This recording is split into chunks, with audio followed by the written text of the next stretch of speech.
Vidéo numéro 132, vedette de l'été. Bonjour. Désolé, je ne vais pas parler de vos chanteurs préférés. Quelqu'un m'a demandé de faire une vidéo sur les insectes. C'est un sujet immense, car il y a plus d'1 million d'espèces d'insectes sur la planète, représentant la majorité des êtres vivants. Donc, je vais seulement commenter quelques images vous montrant les plus beaux insectes de nos régions tempérées, que vous allez croiser un peu partout en vacances. La vidéo suivante sera consacrée aux plus beaux insectes exotiques, pour la plupart vivant sous les tropiques. Commençons par les papillons. Si le pan du jour vous semble moche, il y a de grandes chances que cette vidéo n'ait guère d'intérêt pour vous. Le citron est plus modeste, voyez, il replie même ses ailes. En revanche, quelle majesté chez ce macan, que les pesticides n'ont heureusement pas encore fait disparaître entièrement. Son cousin le flambé est plus courant au sud de la Loire, et n'a rien à lui envier, question allure. Voyez comment les distinguer. Même si en vol, ce n'est pas toujours si évident. Le petit Argus bleu-violet est plus modeste, avec son envergure 3 fois plus faible. Mais avec un peu d'imagination, il ressemble à un modèle réduit du morpho, dont je parlerai dans la vidéo suivante. Le zygène est un papillon très spécial, avec ses couleurs vives et sa forme de papillon nocturne. Le tabac d'Espagne se rencontre un peu partout dans nos campagnes, avec sa couleur orange qui tranche avec la verdure environnante. En revanche, l'élégante Apollon des montagnes préfère en général les hauteurs, même si certains condescendent à explorer nos vallées. Je n'ai parlé ni de la pyrite du chou, ni de la vanesse de l'ortie que vous rencontrez tous les jours dans vos jardins. La vanesse morio, au fond sombre, est plus rare et le contraste de ses couleurs ne manque pas de charme. Je termine la liste des papillons de jour par le grand Mars changeant qu'on a pu croire à un moment presque disparu, car de nos jours, il vole plus souvent vers la cime des arbres. Un peu à mi-chemin, entre les papillons diurnes et nocturnes, on trouve la lichénée rouge ou mariée et sa cousine la lichénée bleue. Comme vous le voyez, les papillons nocturnes ont tendance à être plus massifs et certaines personnes ne les apprécient pas.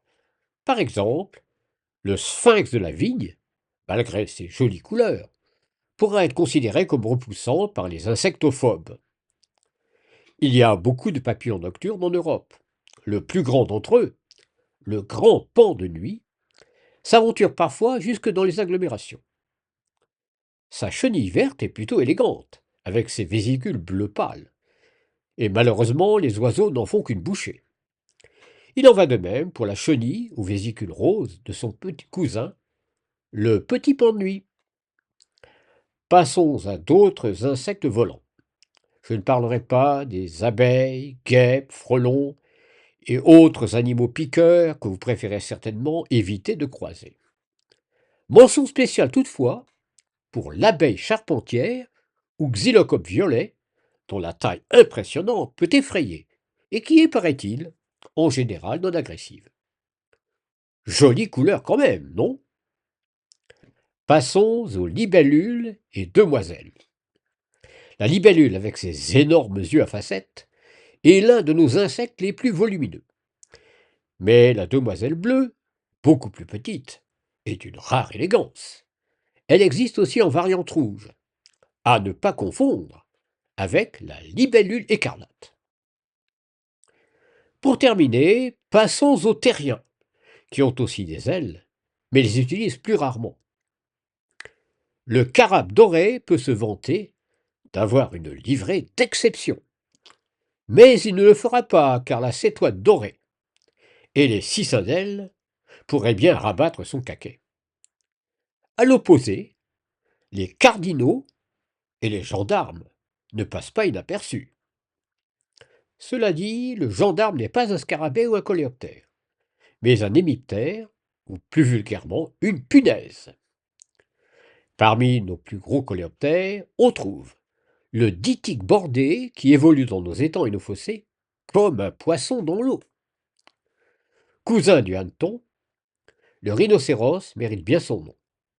Et il est presque aussi massif que le lucane cerf-volant, un coléoptère d'exception qui ne va pas concourir pour le prix du plus bel insecte, mais mérite quand même le coup d'œil. Conclusion. Dans cette vidéo, plutôt orientée vers la diversité des formes et des couleurs, je n'ai pas mentionné ni les innombrables insectes beaucoup plus petits qui envahissent maisons et jardins, ni d'autres de grande taille que tout le monde connaît, comme la sauterelle verte et les cigales. Ce qui est peut-être à retenir, c'est que tous les insectes hibernent d'une façon ou d'une autre pour transmettre la vie à la génération suivante, et que chez les papillons, le mâle est souvent plus petit que la femelle, avec des couleurs plus spectaculaires. Et oui, même chez les papillons, les mâles doivent frimer pour se reproduire.